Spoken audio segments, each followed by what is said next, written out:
But let's take a look at this. The president has access to certain security reports that you and I don't have.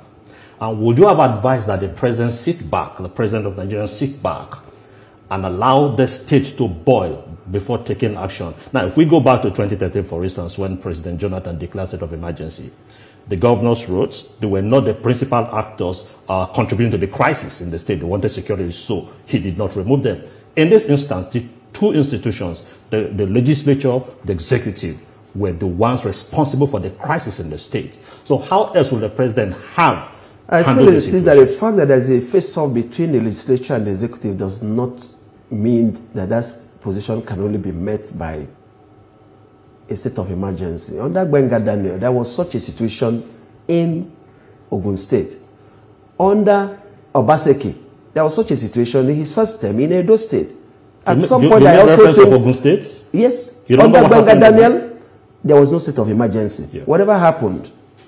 There's even a crisis much worse than the face-off between the executive and legislature going on in Osun State, which is being met by security measures being put in place to restore peace in those areas. There's also the issue of Benue. The clash is going on there, the deaths being recorded. Zamfara, Borno State. The point is that you cannot always use the security situation to justify, or no doubt the president has security briefings not known to the public. But for me to objectively assess whether the facts exist to justify a state of emergency, my first port of call would be publicly available information and then also reason given by the president in his broadcast. And whichever point you look at, respectfully, they do not justify the action. And I insist it's like cutting off your head or taking a slight hammer to your head because you have a headache.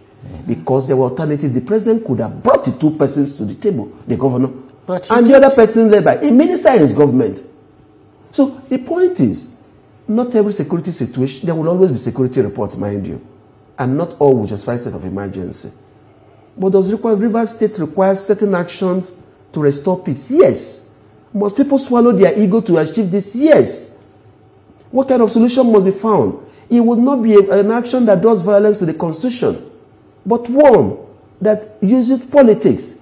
Because the issues are political, they are not security. It's disagreement between two major persons who have found it difficult to come to attempt to resolve the issue. It's not as if they have taken up arms.